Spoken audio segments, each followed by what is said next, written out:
வணக்கங்க. என்ன வீடியோன்னா, இன்றைக்கி நம்ம அமுதமுகில் சமையலில் வந்து வித்தியாசமாக ஒரு சுண்டைக்காய் வச்சு ஒரு பொடி, சாதம், தோசை எல்லாத்துக்கும் சாப்பிட்லாம். சுண்டைக்காய் அப்படி தண்ணி இல்லாமல் ஃபஸ்ட்டு எடுத்துக்கோங்க. அப்புறம் இந்த மாதிரி இடிக்கிற கல்லை வச்சு பாருங்க,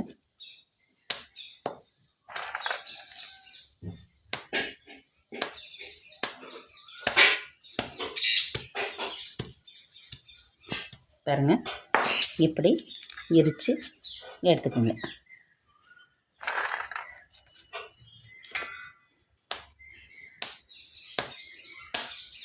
விதைகள் கொஞ்சம் போனாலும் பரவாயில்ல, இப்படி அடித்து எல்லாத்தையுமே இப்படி அடித்து நம்ம எடுத்துக்குவோம். கொஞ்சம் கசப்புத்தன்மை இருக்கும் விதை இருந்தால், அதுக்கு கொஞ்சம் வெல்லம் சேர்த்துக்கலாம் நம்ம அந்த பொடியில். நல்லது தானே, அதனால் இருக்கட்டும். இப்படி கொஞ்சம் கொஞ்சம் தான் வேஸ்ட்டாக போகும் விதை. ஆனால் நல்லா நசுக்கினா தான் உங்களுக்கு நல்லா அது வதக்கி கொடுக்கும்.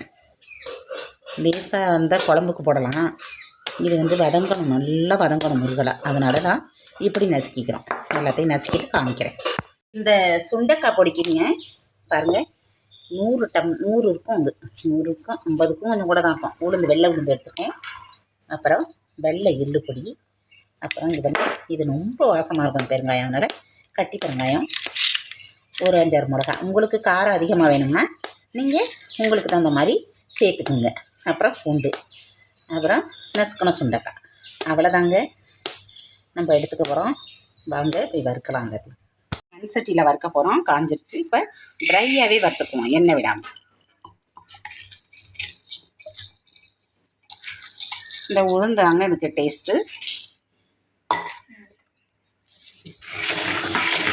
இதை நல்லா பொன்னிறமாக வர்ற வரையும், நம்ம மணக்கிற வரையும் வறுக்கணும். கொஞ்சம் சிம்மில் வச்சு பொறுமையாக இதை வறுத்துக்கணும். விடாமல் இந்த மாதிரி பொன்னிறமாக வறுத்து கொட்டிக்கணும் ஒரு பிளேட்டில். இல்லையும் நம்ம அந்த சூட்டுலேயே, மண் சட்டி இல்லையா, அதனால் அந்த சூட்டுலேயே அது வந்து நம்மளுக்கு வந்து வறுத்து கொடுத்துரும். அதனால் லேஸாக கொட்டிட்டு பாருங்கள், கொஞ்சம் ஒரு வெட்டாக போடும், அதோட கொட்டிக்கும். இந்த எள்ளு ஏன் சேர்க்குறோம்னா, எந்த பொடி பண்ணாலும் இது ஒரு டேஸ்ட்டு கொடுக்கும். அதனால் நான் சேர்ப்பேன். இப்போ பெருங்காயம் வந்து சும்மா புரியாது இல்லையா, ட்ரையாக இருக்கும். அதனால் கொஞ்சமாக ஆயில் விட்டு பெருங்காயம், பூண்டு, இந்த வரமிளகாய் அதெல்லாம் வறுத்தோம்னா கொஞ்சம் முறுமுறுன்னு அடிப்படும். அதனால் கொஞ்சமாக எண்ணெய் விட்டுருக்கேன் பாருங்கள். பெருங்காயத்தை பொரிச்சு எடுத்துக்கணும். இந்த பூண்டையும் நம்ம வந்து வரமிளகாயும் சேர்த்துக்கணும். அப்படியே ஒன்றா போட்டு அப்படியே கொட்டி விட எல்லாத்தையும்.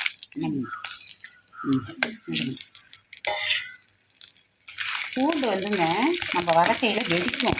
அதனால் கொஞ்சம் தண்ணின்னு வறுத்துக்கணும். வதக்கினதுக்கு பிறகு கடாயில் கொஞ்சம் நெய் விட்டு நசுக்கின சுண்டைக்காய் எல்லாத்தையும் சேர்த்து வதக்குறோம்.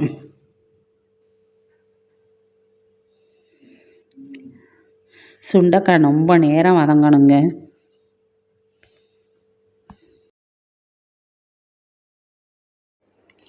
ரொம்ப நேரம் இந்த சுண்டைக்காய் நல்லா வதங்கணுங்க. ரொம்ப பொறுமையாக நம்ம இதை செய்யணும். அவ்வளோ நேரம் ஆணுச்சு எனக்கு வதங்கிறதுக்கு. நீங்கள் என்ன பண்ணுங்கள், கொஞ்சம் கொஞ்சமாக அதில் நெய் சேர்த்து வதக்கிங்க. என்ன வேணாலும் விட்டுக்கலாம். ஆனால் நெய் இருந்தால் நல்லா மணமாக இருக்குமேன்னு நான் நெய்யை தான் விட்டுருக்கேன்.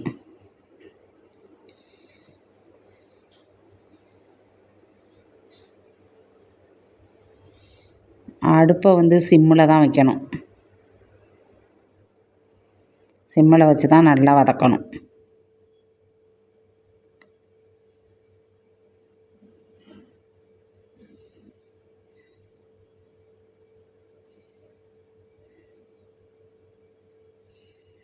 சுண்டைக்காய் வந்து ரொம்ப உடம்புக்கு நல்லதுங்க.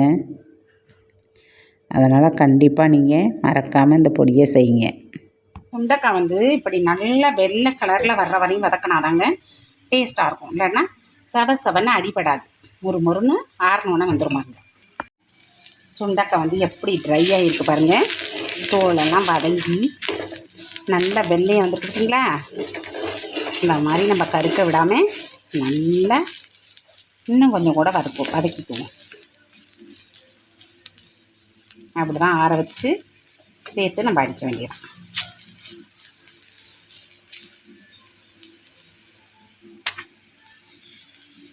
நம்ம கடைசியாக கொஞ்சோண்டு வெல்லம், கருப்பட்டியோ வெல்லமோ சேர்த்துக்குங்க.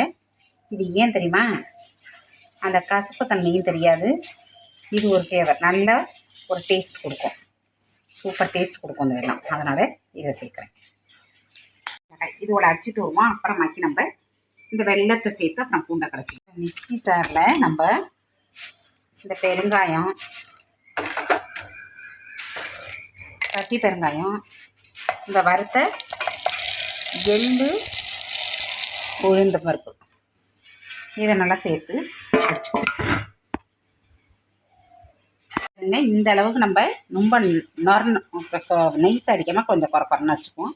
இப்போ இதோட சுண்டைக்காவை சேர்த்துக்குவோம். குறப்பாக இருக்கட்டும், சுண்டைக்காயும் சேர்த்துக்குவோம். அந்த பொடி அடிபட்ட உடனே சுண்டைக்காயும் சேர்த்து உப்பையும் தேவையான அளவு சேர்த்து அடித்த உடனே வெல்லமும் சேர்த்து கடைசியாக பூண்டையும் சேர்த்து அடித்தாச்சு. அடித்த சுண்டக்காய் பொடியை காற்று புதாத டப்பாவில் நல்லா சுத்தம் பண்ணிவிட்டு அதில் கொட்டி வச்சுக்குங்க. சில விஷயங்கள் உப்பு போட்டது, சுண்டக்காய் சேர்த்ததெல்லாம் காமிக்காமல் இருந்திருப்பேன். வீடியோ ரொம்ப லாங்காக இருக்குன்ட்டு நான் காமிக்காமல் இருந்திருப்பேன். ஆனால் சேர்த்துருக்கேன், அதை சொல்லியிருக்கேன், கவனிங்க. கொஞ்சம் நான் நெய் விட்டுக்கிறேன். நீங்கள் வேணால் நெய் பிடிக்காதான் நல்லெண்ணெய் ஊற்றி பிணைஞ்சிட்டுங்க.